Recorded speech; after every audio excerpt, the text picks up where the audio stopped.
ओम शांति। 25 मई 2026 के ईश्वरीय महावाक्य।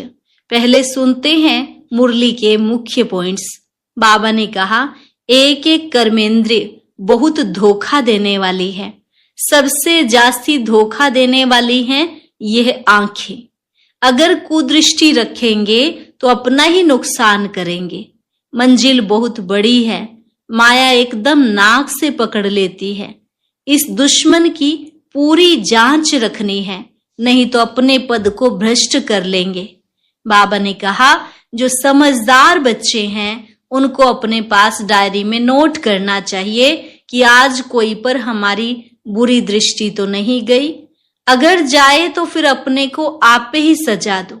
मुख भी बहुत धोखा देता है, कोई भी चीज छिपाकर खा लेते हैं।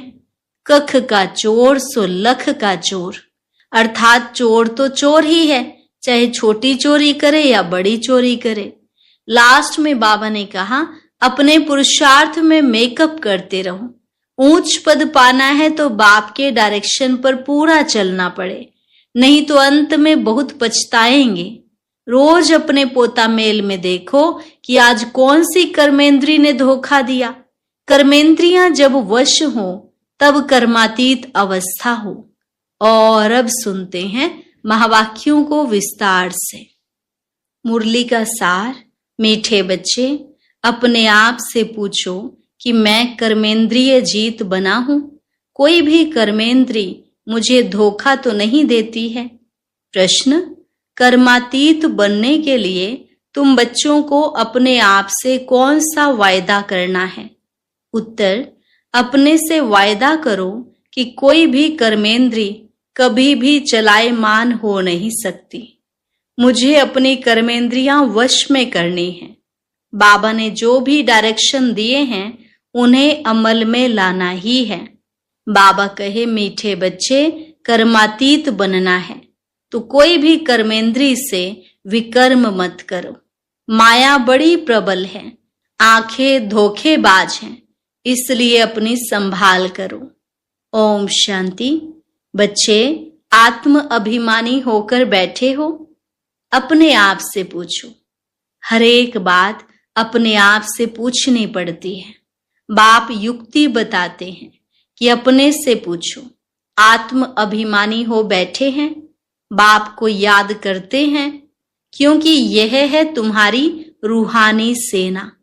उस सेना में तो हमेशा जवान ही भर्ती होते हैं। इस सेना में जवान 14-15 वर्ष के भी हैं, तो 90 वर्ष के बूढ़े भी हैं, तो छोटे बच्चे भी हैं। यह सेना है माया पर जीत पाने के लिए। हर एक को माया पर जीत पहन बाप से बेहद का वर्षा पाना है, क्योंकि माया बहुत दुस्सर है। बच्चे स्वयं भी जानते हैं कि माया बड़ी प्रबल है। हर एक कर्मेंद्रिय धोखा बहुत देती है। सबसे पहले जास्ती धोखा देने वाली कौन सी कर्मेंद्री है? आंखें ही सबसे जास्ती धोखा देती हैं। अपनी स्त्री होते हुए भी दूसरी कोई खूबसूरत देखेंगे तो झट वह खींचेगी। आंखें बड़ा धोखा देती हैं। दिल होती है उनको हाथ लगाएं। बच्चों को समझाया जाता है, सदैव बुद्धि से यह समझो कि हम ब्रह्मा कुमार कुमारियां भाई बहन हैं। इसमें माया बहुत गुप्त धोखा देती है। इसलिए यह चार्ट में भी लिखना चाहिए कि आज सारे दिन में कौन कौन सी कर्मेंद्री ने हमको धोखा दिया। सबसे जास्ती दुश्मन है ये आंखें, तो यह लिखना चाहिए, फलानी को देखा हमारी दृष्टि गई। सूरदास का भी मिसाल है ना, अपनी आंखें निकाल दी। अपनी जांच करेंगे तो आंखें धोखा जास्ती देती हैं। फिर अपनी स्त्री को भी छोड़ कोई अच्छी देखी तो उस पर फिदा हो जाते हैं। कोई गायन में होशियार होगी, श्रृंगार अच्छा होगा तो आंखें झट चलायमान हो जाएंगी। इसलिए बाबा कहते हैं, यह आंखें बहुत धोखा देती है। भल सर्विस भी करते हैं परंतु आंखें बहुत धोखा देती हैं। इस दुश्मन की पूरी जांच रखनी है, नहीं तो समझो हम अपने पद को भ्रष्ट कर लेंगे। जो समझदार बच्चे हैं उनको अपने पास डायरी में नोट करना चाहिए। फलानी को देखा तो हमारी दृष्टि गई, फिर अपने को आपे ही सजा दो। भक्ति मार्ग में भी पूजा के टाइम बुद्धि और तरफ भागती है तो अपने को चुटकी से काटते हैं। तो जब ऐसी कोई स्त्री आदि सामने आती है तो किनारा कर लेना चाहिए, खड़े होकर देखना नहीं चाहिए।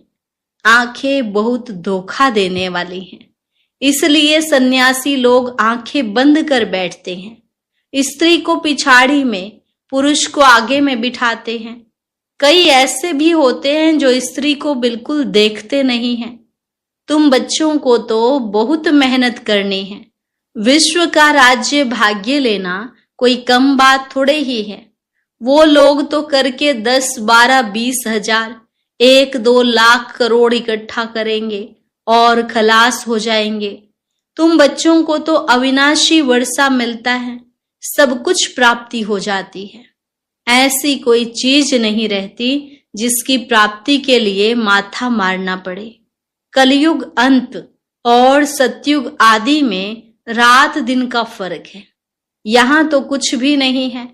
अभी तुम्हारा है यह पुरुषोत्तम संगम युग। पुरुषोत्तम अक्षर जरूर लिखना है। मनुष्य से देवता किए करत न लागी वार। तुम अभी ब्राह्मण बने हो। मनुष्य तो बिल्कुल घोर अंधियारे में हैं। बहुत हैं जो स्वर्ग को देख न सके।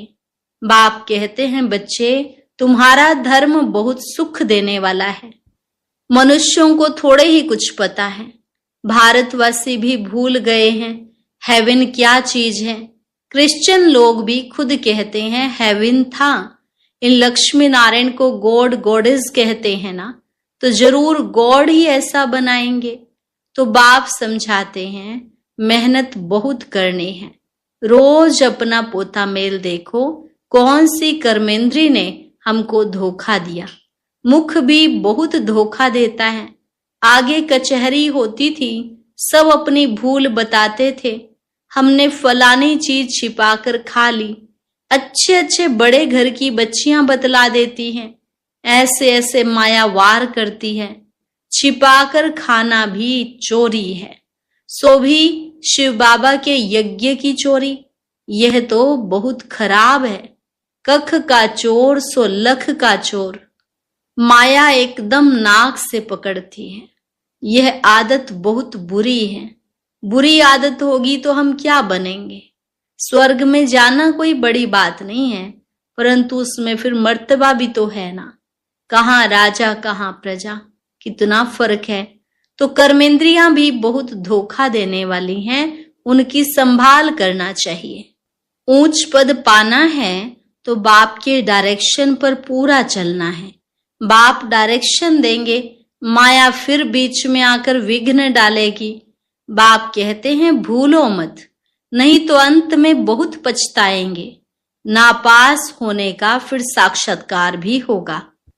अभी तुम कहते हो हम नर से नारायण बनेंगे, परंतु अपने से पूछो, अपना पोता मेल निकालो। बहुत हैं जो मुश्किल समझकर अमल में लाते हैं, परंतु बाबा कहते हैं इससे तुम्हारी उन्नति बहुत होगी। सारे दिन का पोता मेल निकालना चाहिए। यह आंखें बहुत धोखा देती हैं। कोई को देखेंगे तो ख्याल आएगा यह तो बहुत अच्छी है, फिर बात करेंगे।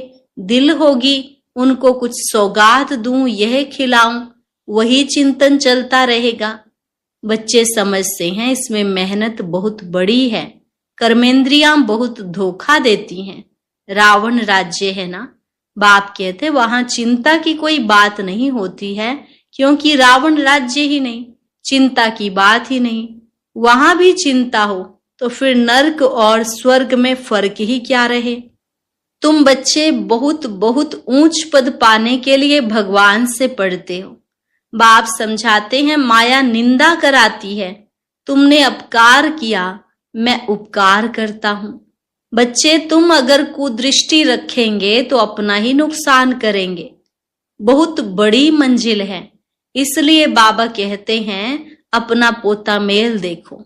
कोई विकर्म तो नहीं किया, किसको धोखा तो नहीं दिया। अब विक्रमाजीत बनना है। विक्रमाजीत के संवत का किसको पता नहीं है सिवाय तुम बच्चों के। बाप ने समझाया है विक्रमाजीत को 5000 वर्ष हुए, फिर विकर्म करते हैं तो वाम मार्ग में जाते हैं। कर्म अकर्म विकर्म अक्षर तो है ना। माया के राज्य में मनुष्य जो भी कर्म करते हैं वह विकर्म ही बनता है। सतयुग में विकार होते नहीं तो विकर्म भी कोई बनता नहीं। यह भी तुम जानते हो, क्योंकि तुमको ज्ञान का तीसरा नेत्र मिला है। तुम त्रिनेत्री बने हो, तो त्रिकालदर्शी त्रिनेत्री बनाने वाला है बाप। तुम आस्तिक बने हो, तब त्रिकालदर्शी बने हो। सारे ड्रामा का राज बुद्धि में है।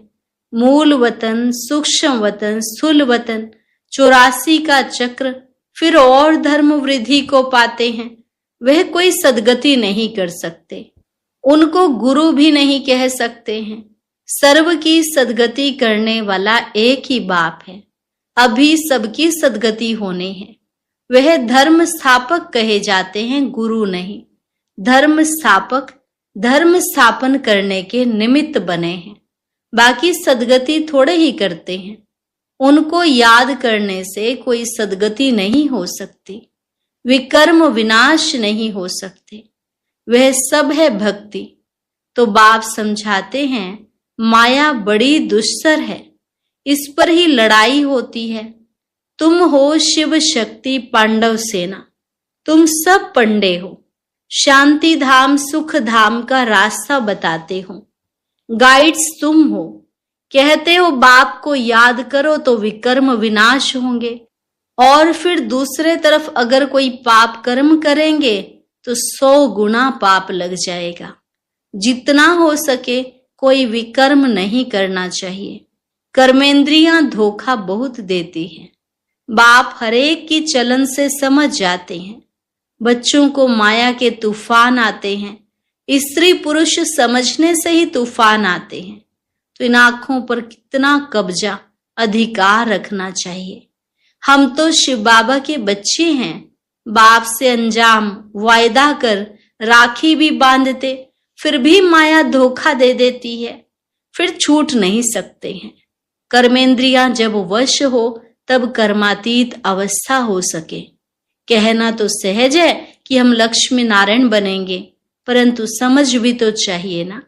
बाप कहते हैं डायरेक्शन पर अमल करो, बाबा बाबा करते रहो। बाबा से हम पूरा वर्षा लेंगे। ऐसा टीचर कभी भी कहां भी नहीं मिलेगा। इन सब बातों को देवताएं भी नहीं जानते, तो पिछाड़ी के धर्म वाले फिर कैसे जान सकते हैं। बाबा कहते हैं मैं कुछ कहूं तो भी समझो यह शिव बाबा कहते हैं। ऐसे मत समझो कि यह दादा कहते हैं। यह तो मेरा रथ है। यह क्या करता? तुम बच्चों को राजाई मैं देता हूं, यह रथ थोड़े ही देता। यह तो बिल्कुल बेगर है। यह भी बाबा से वर्षा लेता है। जैसे तुम पुरुषार्थ करते हो वैसे यह भी करता है। यह भी स्टूडेंट लाइफ में है। यह रथ तो लोन पर लिया हुआ है, तमो प्रधान है। तुम पूज्य देवता बनने के लिए, मनुष्य से देवता बनने के लिए पढ़ते हो। कोई की तकदीर में नहीं है तो कहते हैं मुझे तो संशय है। शिव बाबा कैसे आकर पढ़ाते हैं, मुझे तो समझ में नहीं आता है। बाप की याद बिगर विकर्म विनाश हो न सके, पूरी सजा खानी पड़ेगी। यह राजाई स्थापन हो रही है। राजाओं को कितनी दासियां होती हैं। बाबा तो राजाओं के कनेक्शन में आया हुआ है। दासियां दहेज में देते हैं। यहां ही इतनी दासियां हैं तो सतयुग में कितनी होंगी। यह भी राजधानी स्थापन हो रही है। बाबा जानते हैं बच्चे क्या क्या कर रहे हैं। हरेक के पोता मेल से बाबा बता सकते हैं। इस समय मर जाएं तो क्या बनेंगे। कर्मातीत अवस्था को पिछाड़ी में सब नंबरवार पाते हैं। तो यह कमाई है। कमाई में मनुष्य कितना बिजी रहते हैं। खाना खाते रहेंगे, टेलीफोन कान पर होगा। ऐसे आदमी तो ज्ञान उठा न सके। यहाँ गरीब साधारण ही आते हैं। साहूकार लोग तो कहेंगे फुर्सत कहाँ। अरे सिर्फ बाप को याद करो तो विकर्म विनाश हो जाए। तो बाबा मीठे मीठे बच्चों को बार बार समझाते हैं, हर एक को यह पैगाम देना है जो ऐसा कोई कह न सके कि हमको क्या पता शिव बाबा आया हुआ है। बस सारा दिन बाबा बाबा ही कहते रहो। कई बच्चियां बहुत याद करती हैं। शिव बाबा कहने से ही कई बच्चों को प्रेम के आंसू आ जाते हैं। कब जाकर मिलेंगे, देखा नहीं है तो भी तड़फती रहती हैं, और देखे हुए फिर मानते नहीं, वह दूर बैठे आंसू बहाती रहती हैं। वंडर है ना, ब्रह्मा का भी बहुतों को साक्षात्कार होता है, आगे चल बहुतों को साक्षात्कार होगा। मनुष्य को मरने समय सब आकर कहते हैं भगवान को याद करो, तुम भी शिव बाबा को याद करो। बाप कहते हैं बच्चे पुरुषार्थ में मेकअप करते रहो, मौका मिलता है तो मेकअप करो, कमाई कितनी भारी है। कोई कोई तो ऐसे हैं जो कितना भी समझाओ तो भी बुद्धि में नहीं बैठता। बाप कहते हैं ऐसे नहीं बनना है, अपना कल्याण करो, बाप की श्रीमत पर चलो। तुमको बाप पुरुषों में उत्तम बनाते हैं, यह है एम ऑब्जेक्ट। बाबा सर्विस के लिए कितनी युक्तियां बताते रहते हैं। संदेश तो सबको देना है, जो समझे यह तो बरोबर सच कहते हैं। इस लड़ाई से ही खास भारत में, आम सारे विश्व में सुख शांति होती है। ऐसे ऐसे पर्चे सभी भाषाओं में छपाने पड़े। भारत कितना बड़ा है, हर एक को पता होना चाहिए, जो ऐसे कोई ना कहे कि हमको पता नहीं पड़ा। तुम कहेंगे अरे एरोप्लेन से पर्चे गिराए, अखबार में डाला, तुम जागे नहीं, यह भी दिखाया हुआ है। अच्छा, मीठे मीठे सिकिलधे बच्चों प्रति माता पिता बाप दादा का याद प्यार और गुड मॉर्निंग। रूहानी बाप की रूहानी बच्चों को नमस्ते, रूहानी बच्चों की रूहानी बाप दादा को नमस्ते नमस्ते, गुड मॉर्निंग। शुक्रिया बाबा, शुक्रिया। धारणा के लिए मुख्य सार।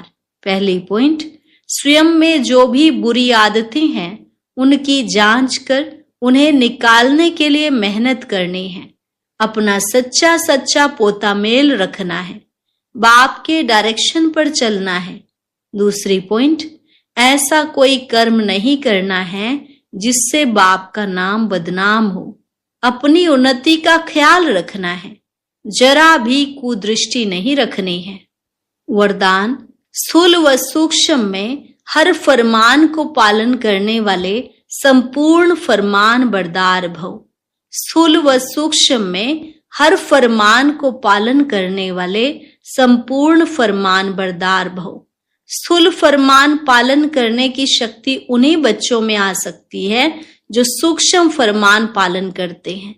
सूक्ष्म और मुख्य फरमान है निरंतर याद में रहो व मन वचन कर्म से पवित्र बनो। संकल्प में भी अपवित्रता व अशुद्धता ना हो। यदि संकल्प में भी पुराने अशुद्ध संस्कार टच करते हैं तो संपूर्ण वैष्णव व संपूर्ण पवित्र नहीं कहेंगे। इसलिए कोई एक संकल्प भी फरमान के सिवाय न चले तब कहेंगे संपूर्ण फरमान बरदार। स्लोगन, बाप को जानकर दिल से बाबा कहना यह सबसे बड़ी विशेषता है। बाप को जानकर दिल से बाबा कहना यह सबसे बड़ी विशेषता है। अव्यक्त इशारे, सदा अचल अडोल एक रस स्थिति का अनुभव करो। एक रस स्थिति बनाने के लिए कर्म योगी बनो। कर्म योगी के आगे कोई कैसा भी आ जाए वह स्वयं सदा न्यारा और प्यारा रहेगा। नॉलेज द्वारा जानेगा, इसका यह पाठ चल रहा है। वह अच्छे को अच्छा समझकर साक्षी होकर देखेगा और बुरे को रहम दिल बन रहम की निगाह से परिवर्तन करने की शुभ भावना से साक्षी होकर देखेगा। यही एक रस स्थिति बनाने का साधन है। अच्छा।